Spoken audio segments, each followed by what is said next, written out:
Hello everyone, welcome to ईशल 24 classes. आज के इस वीडियो लेक्चर्स के अंदर the do while loop in C plus plus. तो आज हम लोग यहाँ पे डू वाइल लूप को स्टडी करने वाले हैं। डू वाइल लूप क्या होता है, क्या इसका सिंटैक्स होता है, किस तरीके से डू वाइल लूप को यूज किया जाता है सी प्लस प्लस के कोड के अंदर, और क्यों यूज किया जाता है, इसके कुछ इंपॉर्टेंट पॉइंट्स के बारे में आज हम लोग यहाँ पे डिस्कस करने वाले हैं। तो चलिए हम लोग यहाँ पे देखते हैं do while loop in C plus plus.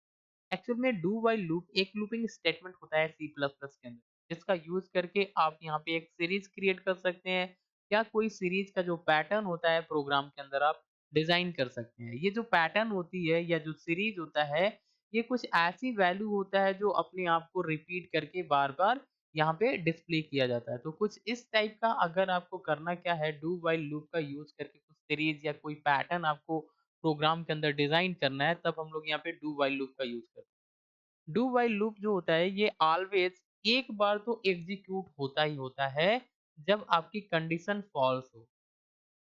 Next time में ये डू वाइल लूप जो होता है वो आगे नहीं बढ़ता है अगर हमारी कंडीशन फॉल्स होती है। तो इसका मतलब ये हो गया कि अगर आपको कभी भी एक ऐसा लूपिंग क्रिएट करना है जिसके अंदर आप चाहते हैं एटलीस्ट वन टाइम हमारा लूप एग्जीक्यूट हो, जबकि कंडीशन हमने फॉल्स दिया है फिर भी, तो इस सिचुएशन के अंदर हम लोग यहाँ पे डू वाइल लूप का यूज करते हैं। एक्चुअल में डू व्हाइल लूप जो होता है वो कुछ इस तरीके से काम करता है। ये इसका सिंटैक्स है जिसकी मदद से आप यहाँ पे डू व्हाइल लूप को कोड के अंदर यूज कर सकते हैं। तो सबसे पहले हमको लिखना होता है डू, और यहाँ पे इसकी कर्ली ब्रैकेट, और इसके नीचे ये हमारा स्टेटमेंट होता है जिसके अंदर हम क्या करते हैं, कोई वैल्यू देते हैं प्रिंट करने के लिए। तो ये हमारा स्टेटमेंट हो गया। इसके बाद हम यहाँ पे इंक्रीमेंट या डिक्रीमेंट यहाँ पे लगाते हैं स्टेटमेंट, और फिर हम क्या करते हैं, डू की यहाँ पे कर्ली ब्रैकेट क्लोज करते हैं, फिर लिखते हैं व्हाइल, और यहाँ पे हमारी कंडीशन। तो कुछ इस टाइप का जो हमारा है ये स्टेटमेंट डू व्हाइल लूप के अंदर चलता है। ये हमारा एक फ्लो चार्ट है जिसकी मदद से हम यहाँ पे देख सकते हैं कि डू व्हाइल लूप जो होता है किस तरीके से काम करता है। तो सबसे पहले हमको, जब भी हम डू व्हाइल लूप का यूज करते हैं तो हम सबसे पहले लिखते हैं स्टार्ट। यहाँ पे स्टार्ट होती है और ये हमारी लाइन जो होती है वो एक्टिवेट होती है। जैसे ये लाइन एक्टिवेट होती है तो हम इसके अंदर एंटर करते हैं, और यहाँ पे हमने लिखा एग्जीक्यूट लूप ब्लॉक। तो यहाँ पे क्या होता है, ये हमारी लूप की जो ब्लॉक होती है वो एग्जीक्यूट होता है, यानी यहाँ पे हमारा जो भी स्टेटमेंट है वो हमारा एग्जीक्यूट होगा लूप का। इसके जस्ट नीचे हम आते हैं। जैसे हम यहाँ पे नीचे आएंगे तो ये हमारा कंडीशन। इस कंडीशन को हम क्या करते हैं, चेक करते हैं। ये अगर हमारी कंडीशन ट्रू होती है तो ये लाइन हमारी एक्टिवेट होती है। कंडीशन ट्रू होती है तो ये लाइन एक्टिवेट होती है। अगर ये हमारी कंडीशन क्या है, फॉल्स होती है, ये हमारी कंडीशन फॉल्स होती है तो ये लाइन एक्टिवेट होती है, अब यहाँ पे स्टॉप हो जाती है। तो क्या हुआ, सबसे पहले यहाँ पे हमारा स्टेटमेंट प्रिंट हुआ। अब इसके बाद ये लाइन हमारी आती है और हमको यहाँ पे कंडीशन के अंदर इंटर कराता है। जैसे कि हमारा कंडीशन चेक हुआ, अगर ये कंडीशन ट्रू तो ये लाइन एक्टिवेट होगी, और ये लाइन हमको वापस से इस स्टेटमेंट के अंदर लेके आ जाती है। तो फिर से ये हमारी स्टेटमेंट चलता है, एग्जीक्यूट होता है, और यहाँ पे वैल्यू डिस्प्ले होती है। फिर हम यहाँ पे कंडीशन के अंदर आते हैं, कंडीशन को चेक करते हैं। अगर कंडीशन हमारी फॉल्स हो गई तो ये लाइन हमारी एक्टिवेट होती है और हम यहाँ पे स्टॉप हो जाते हैं। तो कुछ इस टाइप का हमारा जो है वो लूप एग्जीक्यूट होता है। ठीक है, चलिए हम एक क्वेश्चन लेते हैं ताकि हम इसको और अच्छे तरीके से समझ पाए। तो यहाँ पे हमारे पास एक एग्जांपल है। यहाँ पे हमने लिखा है write a program to print the following series. हमको करना क्या है, सी प्लस प्लस के अंदर एक कोड लिखना है जिसके अंदर ये जो हमारी पैटर्न है, जो हमारी सीरीज है, इसको हमको डिजाइन करना है, प्रिंट करना है यूजिंग डू व्हाइल लूप। तो हम किस तरीके से कर सकते हैं, तो इसके लिए सबसे पहले हमको यहाँ पे कोड के अंदर लिखना होता है hash include iostream dot H. ये हमारी एक हेडर फाइल है, इसको लगाना होता है। फिर हम लिखेंगे hash include conio dot H. तो ये हमारी दो हेडर फाइल होती है जिसको हमको इंक्लूड करना होता है। तो हमने यहाँ पे दो हेडर फाइल इंक्लूड कर लिया। इसके जस्ट नीचे हमको लिखना होता है मेन मेथड। तो हम यहाँ पे इंट लगा लिए ताकि हम यहाँ पे कोई वैल्यू रिटर्न करेंगे, कुछ नहीं करेंगे तो जीरो रिटर्न करेंगे। तो हम लिखें इंट मैन, मैन की बॉडी ओपन किया। अब हमको यहाँ पे सीरीज के अंदर हमारा क्या है, 1 है, 3 है, 5 है, 7 है और 11 है। ये हमारे सीरीज है। सीरीज का स्टार्टिंग वाली जो बिट है वो हमारा 1 है। स्टार्टिंग वाली बिट हमारा 1 है, और ये हमारी कंडीशनिंग बिट है, ये हमारी कंडीशन बिट है। तो हमको यहाँ पे ये जो स्टार्टिंग वाली जो बिट होती है इसको किसी वेरिएबल में रखना होता है, तो हम लिखेंगे इंट आई, आई हमारी वेरिएबल है, आई इक्वल टू 1। तो आई के अंदर हमने क्या किया, ये हमारी आई एक वेरिएबल है जिसके अंदर 1 स्टोर कर दिया। जस्ट इसके नीचे आएंगे, लिखेंगे डू, यहाँ पे करली ब्रैकेट ओपन किया, फिर हमने लिखा सी आउट और आई को प्रिंट कर दिया। तो यहाँ पे सीरीज का फर्स्ट जो डिजिट है वो हमारे पास 1 है, तो हमने यहाँ पे आई को प्रिंट किया तो यहाँ पे हमारे पास 1 डिस्प्ले हो जाएगा। क्यों? क्योंकि हमको सीरीज का पहला डिजिट चाहिए जो कि 1 है। इसके जस्ट नीचे आते हैं तो हमने लिखा I equal to I plus two. क्या लिखा? I equal to I plus two. तो यहाँ पे I equal to I plus two करने से होगा क्या, आई की वैल्यू 2 इंक्रीज हो जाएगी और आई के अंदर स्टोर हो जाएगी।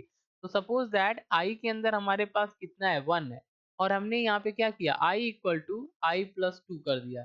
तो यहाँ पे हमारे पास क्या होने वाला है, यहाँ पे आई की वैल्यू 1, यहाँ भी आई की वैल्यू 1 और ये 2 ऐड हो जाएगा तो 3, 3 ट्रांसफर हो जाएगा इसी आई के अंदर, यानी आई के अंदर जो न्यू वैल्यू होगी वो हमारी 3 हो जाएगी।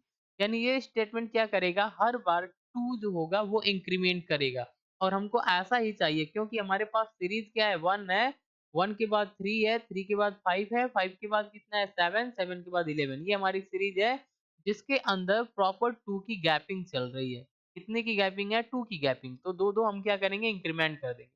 और फिर हम यहाँ पे डू की बॉडी क्लोज करेंगे, लिखेंगे व्हाइल आई की वैल्यू या तो छोटी हो या इक्वल हो कितने से, 11 से। क्यों? क्योंकि हमारे पास जो लास्ट वाली जो डिजिट है वो हमारा क्या है, 11। तो 11 पे हमको कंडीशन लगाना है ताकि हमारा लूप जो है वो 11 तक जा करके रुक जाए। तो यहाँ पे हमको लिख लेना है और फिर हम यहाँ पे लिखेंगे सेमीकोलन। इसके बाद हमको लिखना है गेट सीएस, फिर हम यहाँ पे रिटर्न 0 करेंगे क्योंकि ये जो वैल्यू है वो इंट जो मैन फंक्शन है वो एक रिटर्न वैल्यू मांगेगा, अगर हम कुछ नहीं रिटर्न कराते तो 0 रिटर्न कराते हैं। तो इसलिए हमने यहाँ पे क्या लिखा है, रिटर्न 0।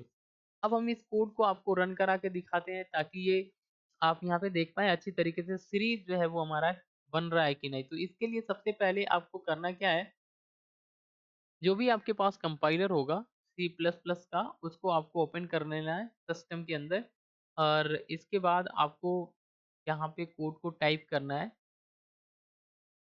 तो हेडर फाइल लगा लेंगे iostream.h एंड conio.h। इसके बाद आपको लिखना है इंट मैन।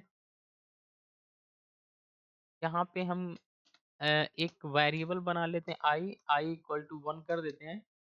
फिर हम यहाँ पे clr clear screen method use कर लेते हैं हम। फिर आपको लिखना है डू, इसके जस्ट नीचे आएंगे, लिखेंगे सी आउट। अब हमको करना क्या है, यहाँ पे हम थोड़ा सा स्पेस बना लेते हैं ताकि हमारी जो मैसेज है वो अच्छी तरीके से दिखाई दे दूर से। तो हमने यहाँ पे क्या किया, यहाँ पे डबल कोटेशन जो है वो खाली स्पेस दे दिया लेफ्ट साइड से जब भी हमारा डिस्प्ले होगा तो। और इसके बाद हमको क्या करना है, इंक्रीमेंट करना है टू टू का, तो लिखेंगे I equal to I plus two, I equal to I plus two. ये हो गया। और इसके बाद आपको यहाँ पे करली ब्रैकेट यहाँ पे लगाना है, लिखना व्हाइल कंडीशन हम लगाएंगे आई की वैल्यू या तो छोटी हो या इक्वल हो कितने से, 11 से। ये हमको कंडीशन लगाना है, सेमी कॉलन। फिर हम यहाँ पे रिटर्न कराएंगे रिटर्न 0, क्योंकि हमने कोई वैल्यू रिटर्न नहीं करा है तो रिटर्न 0 कर देते हैं। फिर आपको लिखना है गेट सी एस।